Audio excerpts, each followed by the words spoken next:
Hello all, let's see Unit 5 in Advanced General Psychology. Unit 5 name is Perception. First topic என்னன்னா Object Perception and Perception Constancies. Object Perception என்னன்னா it refers to how we recognize, identify and give meaning to the object we see in our environment. அது இப்போ ஒரு பால் நம்ம பார்க்குறோம், அதை வந்து பால்னு நம்மளால ரெகக்னைஸ் பண்ண முடியுது. அந்த பால்லே டிஃப்ரெண்ட் டைப்ஸ் இருக்கு. Based on what we see, அது கிரிக்கெட் பாலா ஃபுட்பாலா அப்படின்னு ரெகக்னைஸ் பண்ண முடியுது. ஸோ அந்த இன்டர்பிரிட்டேஷன், அதை நம்ம எப்படி அதை வியூ பண்றோம், அதுதான் வந்து ஆப்ஜெக்ட் பர்செப்ஷன். இன்னொன்று என்ன அப்படின்னா, இப்போ வந்து நம்ம அதே ஆப்ஜெக்டோட சைஸ், ஷேப், லைட்டிங் எப்படி சேஞ்சாக இருந்தாலும் அதை நம்ம பாலாவே நம்ம ஐடென்டிஃபை பண்ண முடியாது. ஃபார் எக்ஸாம்பிள், இப்போ கிரிக்கெட் பால் வந்து தூரத்துல பார்க்கும்போது பக்கத்துல பார்க்கும்போது வந்து சைஸ் வேரி ஆகுது. அது சைஸ் வேரி ஆனா கூட நம்ம அதோட ஆக்சுவல் சைஸை நம்மளால இமேஜின் பண்ண முடியுது. ஸோ இந்த எபிலிட்டி பேர் வந்து பெர்செப்சுவல் கான்ஸ்டன்சிஸ். ஸோ பெர்செப்சுவல் கான்ஸ்டன்சினா என்னன்னா, it is the tendency to perceive objects as stable and unchanging even though the sensory input we receive from them may change. அதாவது சென்சரி இன்புட் என்னது, நம்ம வந்து தூரத்துல ஒரு பால் பார்க்கும்போது அது சின்னதா தெரியுது, அதுதான் சென்சரி இன்புட். அதோட அந்த நம்ம பார்க்குற சைஸ் வந்து குட்டியா இருக்குது. ஆனாலும் கூட நம்ம ஹவு வி பர்சீவ் அந்த பாலோட சைஸ், கிரிக்கெட் பாலோட சைஸ் ஆக்சுவல் சைஸா தான் நம்ம வந்து பர்சீவ் பண்றோம். இந்த மாதிரி இருக்கிற அந்த எபிலிட்டி பேர் தான் வந்து பெர்செப்சுவல் கான்ஸ்டன்சிஸ். பெர்செப்சுவல் கான்ஸ்டன்சிஸ்ல வந்து நிறைய டைப்ஸ் இருக்கு. சைஸ், ஷேப், கலர், பிரைட்னஸ், இதான் வந்து வேரியஸ் டைப்ஸ். இப்போ சைஸ் கான்ஸ்டன்சின்னா என்னன்னா, அது வந்து வேற சைஸ்ல, இப்போ நான் சொன்ன கிரிக்கெட் பால் எக்ஸாம்பிள், வேற சைஸ்ல டிஸ்டன்ஸ்ல இருக்கும்போது சைஸ் சின்னதா இருந்தாலும் ஆக்சுவல் சைஸ்ல இமேஜின் பண்றது. ஃபார் எக்ஸாம்பிள், நம்மளுக்கு காரோட ஆக்சுவல் சைஸ் தெரியும், ஆனா தூரத்துல நம்ம பார்க்கும்போது கார் குட்டியா தான் தெரியுது. பட் நம்ம காரோட ஆக்சுவல் சைஸ் தான் அதுதான் மைண்ட்ல ரெஜிஸ்டர் ஆயிருக்கும். இந்த மாதிரி வந்து சைஸ் நம்ம ஸ்டிமுலைல சைஸ் வேரியா தெரிஞ்சாலும் ஆக்சுவல் சைஸை வந்து இமேஜின் பண்ணிக்கிறது தான் வந்து சைஸ் கான்ஸ்டன்சி. ஷேப் கான்ஸ்டன்சினா என்னன்னா, நம்ம வந்து வேற வேற ஆங்கிள் ஆர் வியூ பாயிண்ட்ல பார்க்கும்போது அதோட ஷேப் வேற மாதிரி தெரியும். ஆனா நம்ம ஃபைனலா ஆக்சுவல் ஷேப் என்னவோ அதுதான் மைண்ட்ல நம்மளுக்கு இருக்கும், அதுதான் நம்ம வந்து பெர்சீவ் பண்றோம். So that is shape constancy. Example பார்த்தீங்கன்னா, ஒரு டோரை வந்து ஓப்பன் பண்ணிருக்கும் போது, க்ளோஸ் பண்ணிருக்கும் போது அதோட ஷேப் வந்து அதோட ஆங்கிள் வேற ஆங்கிள் பார்க்குறோம். ஓப்பன் பண்ணிருக்கும் போது வேற மாதிரி தெரியுது, க்ளோஸா இருக்கும்போது தெரியுது. ஆனா we still look the door as a rectangular shape. அதான் வந்து ஷேப் கான்ஸ்டன்சி. கலர் கான்ஸ்டன்சின்றது வந்து வேற வேற லைட்டிங்ஸ்ல வந்து கலர் நம்மளுக்கு சேஞ்ச் ஆகிற மாதிரி தெரிஞ்சாலும் ஆக்சுவலா அந்த கலர் என்னவோ அதுதான் நம்ம மைண்ட்ல இருக்குது. ஸோ அதுதான் கலர் கான்ஸ்டன்சி. இப்போ ரெட் ஆப்பிள் பார்த்தீங்கன்னா looks red, indoor and outdoor வெளியே பார்த்தாலுமே வந்து நம்ம ரெட் ஆப்பிள ரெட்டா தான் நினைச்சுக்கிறோம். பிரைட்னஸ் கான்ஸ்டன்சி என்னன்னா, லைட் வேரியேஷன்ஸ் இருந்தாலும் கூட அது அந்த ஆப்ஜெக்ட் வந்து ஸ்டேபிளா அன்சேஞ்சிங்கா நம்ம எப்படி ரிஜிஸ்டர் பண்ணிருக்கோமோ அதான் brightness constancy. For example, white shirt டார்க்லயும் சன்லைட்ல ரெண்டுல பார்த்தாலும் நம்ம ஒயிட் ஷர்ட் ஒயிட்டா தான் தெரியும். எது இந்த பெர்செப்சுவல் கான்ஸ்டன்சி எதுக்கு இம்பார்ட்டன்ட், ஏன் அது நம்ம இவ்வளோ இம்பார்ட்டன்ஸ் கொடுக்கணும் சைக்காலஜி கான்செப்ட்ல அப்படின்னு பார்த்தீங்கன்னா, இப்போ நம்ம பிரெயின் என்ன நடக்கும் அப்படின்னா, இப்போ இந்த பெர்செப்சுவல் கான்ஸ்டன்சி அப்படின்ற கான்செப்டே இல்லை அப்படின்னா பிரெயின் ஒவ்வொரு டைமும் வந்து அந்த ஆப்ஜெக்டை ரீலேர்ன் பண்ணணும். அது ஒரு நியூ ஆப்ஜெக்டா எடுத்துட்டு அது ஆக்சுவல் இப்போ ரெட் ஆப்ல இருட்டுல பாக்குறதும் வெளிச்சத்துல பாக்குறதும் வந்து இப்போ நம்ம வேற வேற ஆப்ஜெக்டா அது மைண்ட் பெர்செப்சுவல் கான்ஸ்டன்சின்னு ஒன்று இல்லைன்னா அந்த ஆப்லேயே வந்து வேற வேற ஆப்ஜெக்டா கன்சிடர் பண்ணி அதை டிஃப்ரெண்டா நம்ம ரெகக்னைஸ் பண்ண ஆரம்பிச்சிருவோம். ஸோ இந்த ரெட் ஆப்பிள்ன்ற கான்செப்டை வந்து ஒவ்வொரு டைமும் நியூவா லேர்ன் பண்ற மாதிரி இருக்கும். ஸோ இந்த மாதிரி ரீலேர்னிங் அவாய்ட் பண்றதுக்கு அந்த பெர்செப்சுவல் கான்ஸ்டன்சின்ற ஒரு கான்செப்ட் வந்து பிரெயின் வந்து வச்சிருக்கு. It helps us to maintain the consistency and stability in how we perceive our surroundings. இப்போ இந்த கான்ஸ்டன்சி எப்படி பிரெயின் அடாப்ட் பண்ணியிருக்குது அப்படின்னு பார்த்தீங்கன்னா, பாஸ்ட் எக்ஸ்பீரியன்ஸ், கான்டெக்ட்ஸ் அண்ட் கியூஸ் வச்சு பிரெயின் வந்து அந்த ஆக்சுவல் இமேஜை வந்து ரிஜிஸ்டர் பண்ணியிருக்கு. ஏற்கனவே பார்த்ததை வச்சு அந்த ஷேடோ, ஆங்கிள், சரௌண்டிங் அபிலிட்டிஸ் எல்லாம் வச்சு இன்டர்பிரேட் பண்ணி ஒரு ஸ்டெபிளைஸ்டா வந்து பிரெயின் வந்து ரிஜிஸ்டர் பண்ணிருக்கு. ஃபார் எக்ஸாம்பிள் வந்து the brain knows the person doesn't shrink as they walk away, so it maintains size constancy. இதுதான் வந்து ஆப்ஜெக்ட் பர்செப்ஷன் அண்ட் பெர்செப்சுவல் கான்ஸ்டன்சிஸ்ல கொடுத்துருக்காங்க. நெக்ஸ்ட் டாபிக் வந்து figure and ground. Figure and கிரவுண்ட்ல மெயினா பாத்தீங்கன்னா ஜெஸ்டால் பிரின்சிபிள்ஸ் தான் வந்து எக்ஸ்பிளைன் பண்ணியிருப்பாங்க. ஃபிகர் அண்ட் கிரவுண்டுக்கு வந்து ஒரு எக்ஸாம்பிள் வந்து பிக்சர் கொடுத்துருப்பாங்க பிடிஎஃப்ல. ஒரு பட்டர்ஃப்ளையும் ஹியூமன் ஃபேஸஸ் 2 தெரியிற மாதிரி கொடுத்துருப்பாங்க. ஸோ அதை வச்சு வந்து என்ன சொல்றாங்க அப்படின்னா, நம்ம ஒரு ஆங்கிள் பார்க்கும்போது நம்மளுக்கு பட்டர்ஃப்ளை தெரியுது, இன்னொரு ஆங்கிள் பார்க்கும்போது நம்ம ஹியூமன் ஃபேஸ் தெரியுது. So it is up to the brain to decide which one acts as a figure and which one acts as a ground. For example பார்த்தீங்கன்னா, இப்போ நம்ம வந்து ஒரு ஒயிட் பேப்பர்ல we are writing some content. So நம்ம brain எப்படி எடுக்குன்னா, அந்த content which is in blue in colour, அந்த கண்டென்ட்டை ஃபிகர் ஆகும். த ரியல் ஆப்ஜெக்ட் அதோட பேக்ரவுண்ட் அந்த ஒயிட் கலர் அந்த பேப்பர் கலரை வந்து the brain takes as the background which is considered as a ground here. So figure and ground கான்செப்ட்ல அப்படிதான் சொல்றாங்க. ஸோ இதுல வந்து பாத்தீங்கன்னா ஃபிகர் அண்ட் கிரவுண்ட்லேயே வந்து இப்போ நான் இப்போ சொன்ன எக்ஸாம்பிள் வந்து அந்த ப்ளூ கண்டென்ட் ஃபிகராகவும் பேக்ரவுண்டை வந்து கிரவுண்டாகவும் எடுத்துக்குது. இதே இது வந்து சில பேர் என்ன பண்ணுவாங்கன்னா அதை ரிவர்சபிளா அடாப்ட் பண்ணுவாங்க. வந்து இதே வந்து அவங்க பேப்பரை வந்து மெயின் கண்டென்ட்டாகவும் அந்த ப்ளூவை வந்து அவங்க பேக்ரவுண்டா எடுத்துக்கிட்டாங்க அப்படின்னா அது ரிவர்சபிள் ஃபிகர். ஸோ இந்த சைக்காலஜில வந்து ஒருத்தரை நம்ம அண்டர்ஸ்டாண்ட் பண்ணிக்கும் போது இந்த கான்செப்ட் இப்போ வந்து if there having trouble in recognising objects அப்படின்னா we can think of this figure and ground concept. அவங்களோட பெர்செப்ஷன் எப்படி இருக்கு அப்படின்றத வச்சு வந்து அனலைஸ் பண்ணலாம். ஸோ இந்த ஃபிகர் அண்ட் கிரவுண்ட் கான்செப்ட் போக வந்து ஜெஸ்டால் பிரின்சிபல்ஸ்ல வந்து நிறைய ஆப்ஷன்ஸ் கொடுத்துருக்காங்க. என்னென்ன பார்த்தீங்கன்னா proximity, closure, similarity and continuity. Proximity அப்படின்னா இப்போ அதுக்கு ஒரு எக்ஸாம்பிள் ஃபிகர் என்ன கொடுத்துருப்பாங்கன்னா, நிறைய டாட்ஸ் வச்சு ஒரு சர்க்கிள் ஃபார்ம் பண்ணியிருப்பாங்க. Our mind won't see the dots as individual object, rather நம்ம வந்து அது ஒரு ஹோல் சர்க்கிளா பார்க்குறோம். ஸோ அந்த வந்து ஆப்ஜெக்ட்ஸ் வந்து க்ளோஸரா இருக்கும்போது we perceive as a group, அது பேர் தான் ப்ராக்சிமிட்டி.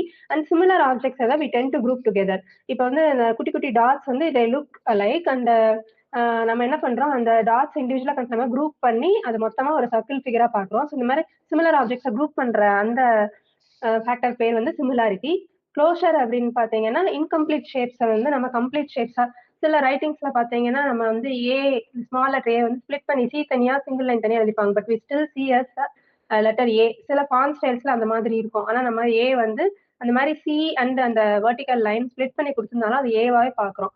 ஸோ அந்த மாதிரி இன்கம்ப்ளீட் ஷேப்ஸை கம்ப்ளீட் ஷேப்ஸா பாக்குறது பேரு க்ளோஷர்.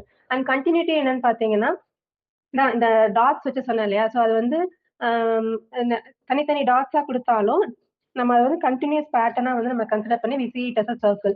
ஸோ இதான் வந்து gestalt principles of perception. So mind வந்து based on proximity, similarity, closure and continuity our mind can perceive the object.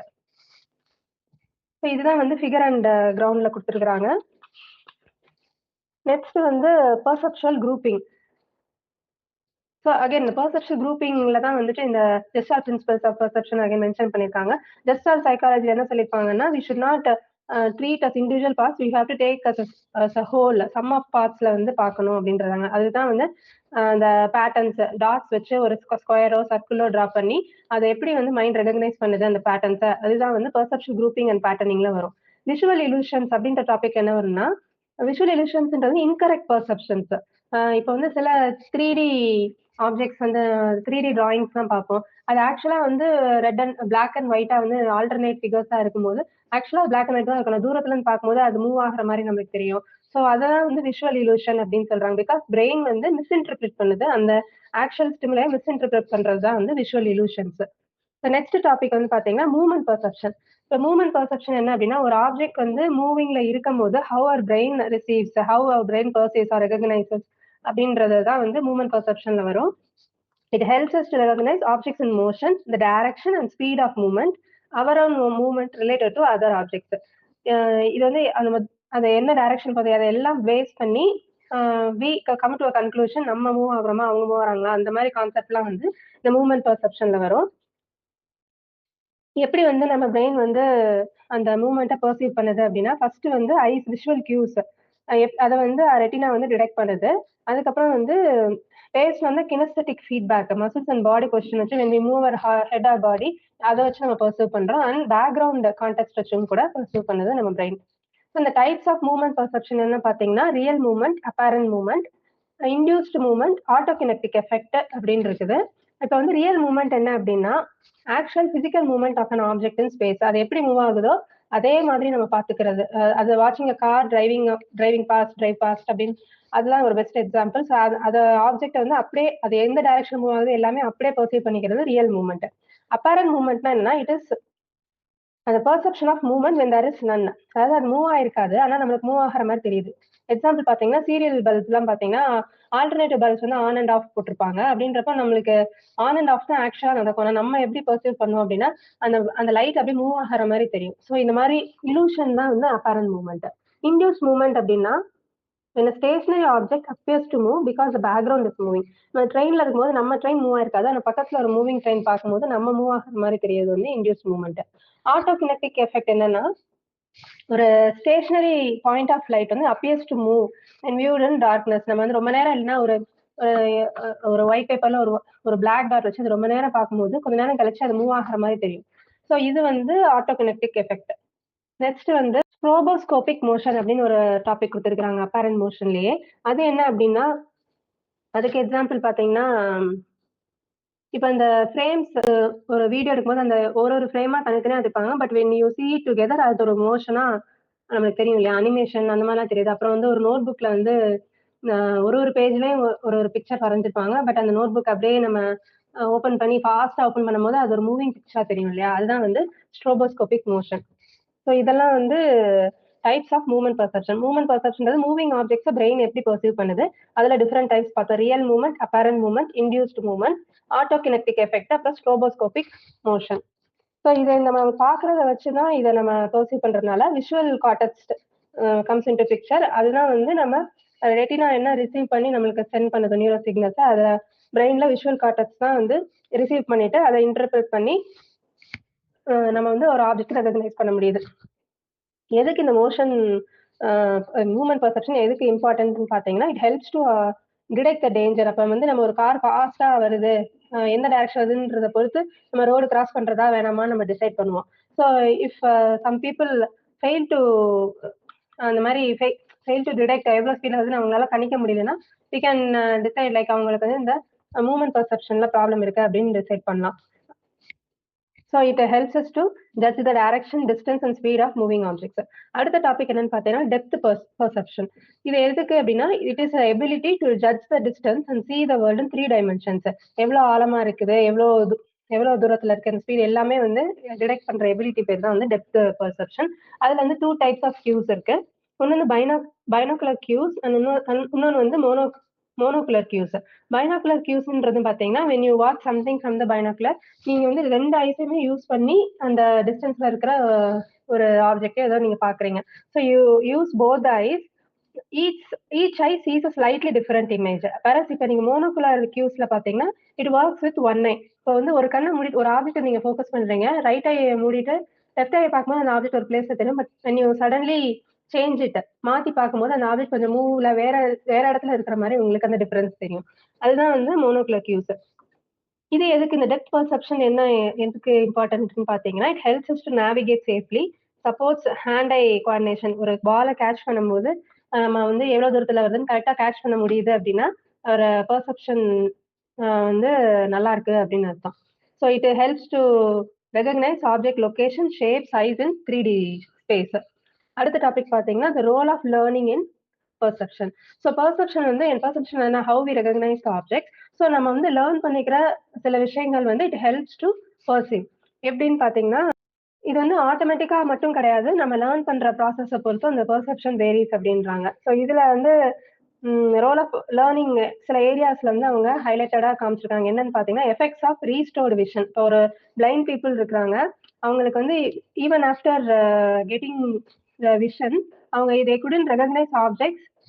அவங்க முன்னாடி வந்து ஒரு இமேஜின் பண்ணிருப்பாங்க இப்படிதான் இருக்கும் அப்படின்னு சொல்லிட்டு, அடுத்து அவங்க ஐசைட் கிடைச்சா கூட அந்த ஆப்ஜெக்ட் வந்து ரெகக்னைஸ் பண்ண முடியாது.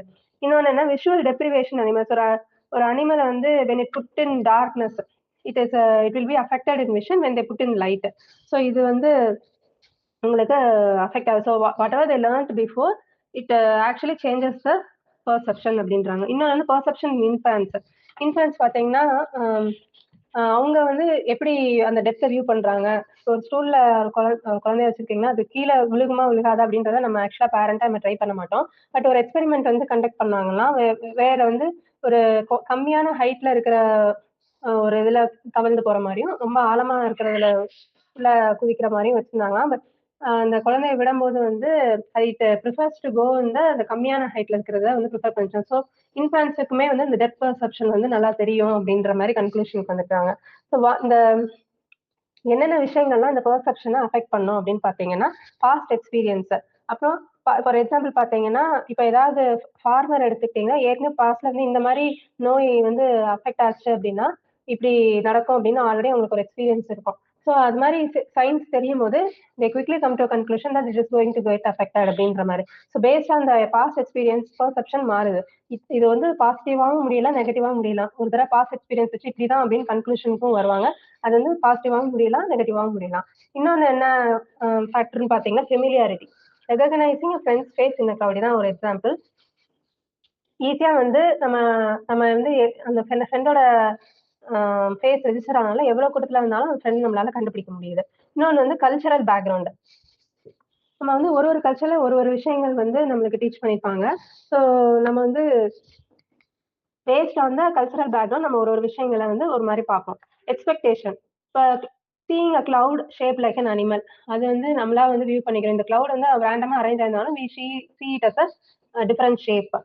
Learning through conditioning. இப்போ வந்து child learns to fear fire after getting burn once. So அவங்களோட கண்டிஷனிங் படி அவங்களோட கண்டிஷனிங் படி அவங்களோட பெர்செப்ஷன் வந்து மாறுது. நெக்ஸ்ட் டைம் வந்து அந்த ஃபயர்ல கை வச்சு பார்க்க மாட்டாங்க. So these are the factors that learning affects perception. What are those? Past experience, familiarity, cultural background, expectation and learning through conditioning. அடுத்த டாபிக் பார்த்தீங்கன்னா attention and perception. attention என்னன்னா the process of focusing on a specific piece of information or stimulus. மற்ற எல்லாத்தையும் ignore பண்ணிட்டு ஒரு விஷயத்த மட்டும் focus பண்ணி டிரைவ் பண்ணிட்டு இருக்கும் போது ரோட மட்டும் பார்த்துட்டு டிரைவ் பண்ற, பக்கத்துல சைட்ல எல்லாம் திரும்பி பார்க்காம ஃபோக்கஸ் வந்து டிரைவிங்ல மட்டும் இருக்கிறது, அதுதான் வந்து அட்டென்ஷன். எப்படி அட்டென்ஷன் அண்ட் பர்செப்ஷன் என்னன்னு பாத்தீங்கன்னா, பர்செப்ஷன் வந்து அஸ் அ ஹோலா வந்து ஒரு இதை வியூ பண்றது, அட்டென்ஷன் வந்து ஒரு பர்டிகுலர் ஆப்ஜெக்டை மட்டும் ஃபோக்கஸ் பண்ணி வியூ பண்றது. இதான் வந்து அட்டென்ஷனுக்கும் பர்செப்ஷனுக்கும் உள்ள டிஃபரன்ஸ். இப்போ பாத்தீங்கன்னா, for example crowded room, you hear your name across the room, that is attention which helps in perception. The types of attention பாத்தீங்கன்னா selective attention, divided, sustained, shifted. selective பாத்தீங்கன்னா focusing on one stimulus, ignoring others. டிவைடட்னா என்னன்னா multiple things ஒரே நேரத்துல multiple things when we are paying attention, அது divided attention. Sustain அப்படின்னா ஒரு விஷயத்துல வந்து ரொம்ப நேரமா ஃபோக்கஸ் பண்ணி பாக்குறது வந்து சஸ்டைன்ட் அட்டென்ஷன். ஷிஃப்டட்னா என்னன்னா moving your attention from one task or stimulus to another. நம்ம ஃபோக்கஸை ஷிஃப்ட் பண்றது வந்து shifted. These are the types of attention: selective, divided, sustain, shifted. அடுத்து டிட்டர்மினன்ட்ஸ் ஆஃப் ஸ்டிமுலஸ் செலெக்ஷன். என்னென்ன ஃபேக்டர்ஸ் வந்து அட்டென்ஷனை அஃபெக்ட் பண்ணும் அப்படின்னா, intensity of the stimulus. Brighter, louder or stronger stimuli grab attention quickly. So அது வந்து நம்ம இப்போ வந்து ஒரு வியர்டா ஒரு சவுண்ட் கேட்குதுல, லவுடா ஒரு சவுண்ட் கேட்குதா, டக்கு நம்ம அட்டென்ஷன் அங்கே போகுது. நாவல்ட்டி என்னன்னா unusual stimuli will attract attention. Movement, நம்ம வந்து மூவிங் ஆப்ஜெக்ட்ஸ் வந்து capture attention more easily. Interest or motivation, we pay more attention to things we care about. அடுத்து எமோஷனல் ஸ்டேட், நம்ம anxiety or happiness can increase or reduce attention to certain details. நம்மளோட emotional state பொறுத்தும் இந்த அட்டென்ஷன் வந்து vary ஆகுது. So what are the factors? Intensity of stimulus, novelty, movement, interest or motivation, emotional state. 5 things பார்த்தோம்: intensity, novelty, movement, motivation and emotional state. இப்போ இந்த நம்ம வந்து என்னென்ன சேஞ்சஸ் அட்டென்ஷன்னால நடக்கும் அப்படின்னு பாத்தீங்கன்னா, இன்சைட் அவர் பாடி இந்த அட்டென்ஷன்னாலையும் வந்து உள்ள பிசியோலாஜிக்கல் சேஞ்சஸ் கூட நடக்குது. இப்போ ஒரு அட்டென்ஷன் ஒரு இதுல ரொம்ப ஃபோக்கஸ்டா இருக்கும் போது something suddenly happens in that, சடனா வந்து உள்ள வந்து பிளட் ஃப்ளோ ஜாஸ்தியா இருக்கும். அந்த மாதிரி விஷயங்கள்ல வந்து நம்ம அப்சர்வ் பண்றது மூலமா நம்ம வந்து பிசியோலாஜிக்கல் உள்ளேயும் வந்து நம்ம இன்சைட் பாடி நம்ம ஒரு சேஞ்சஸை அப்சர்வ் பண்ண முடியுது. Dilation of blood vessels in the head, அப்புறம் நம்ம electrical response to the brain change ஆகுது, சேஞ்சஸ் இந்த muscle tone, heart rate increase ஆகுது, ஈவன் ரெஸ்பிரேஷன். இப்போ நீங்க எங்கேயோ பார்த்துருக்கீங்க, சடனா ஒரு ஃபார்ம்ல நீங்க பார்த்துட்டே இருக்கீங்க, சடனா ஒரு பாம்பு உள்ள வருது அப்படின்னா உங்க உள்ளரையும் வந்து பாத்தீங்கன்னா what you see it's snake, அது எவ்வளவு டிஸ்டன்ஸ்ல இருந்தாலும் சரி உள்ள ஹார்ட் ரேட் இன்க்ரீஸ் ஆகுது, ஒரு பயம் வருது, ரெஸ்பிரேஷன்ல உங்களுக்கு சேஞ்சஸ் இருக்கும், இது எல்லாமே உங்களால அப்சர்வ் பண்ண முடியும். அடுத்து நீட்ஸ் அண்ட் வேல்யூஸ். ஒருத்தரோட நீட்ஸ் அந்த ஒரு ஆப்ஜெக்டோட வேல்யூ பொறுத்து இந்த பெர்செப்ஷன் வந்து சேஞ்ச் ஆகுது. இப்போ வந்து ஃபார் எக்ஸாம்பிள் பார்த்தீங்கன்னா, child from a poor family ஒரு ஆப்ஜெக்ட் வந்து அது அது அது வந்து அவங்களுக்கு ஒரு பெரிய விஷயமா இருக்கும். வேறஸ் சைல்டு இந்த ரிச் ஃபேமிலி வந்து அதே ஆப்ஜெக்ட் வந்து அவ்வளவா மதிக்கவே மாட்டாங்க. அதோட வேல்யூவும் தெரியாது. அதோட நீடும் அவங்களுக்கு பெருசா இருக்காது. அதான் வந்து based on the need and values perception வேரியஸ்ன்னு சொல்றாங்க. யூனிட் 6 நெக்ஸ்ட் வீடியோல பார்க்கலாம். Thank you. பாய்.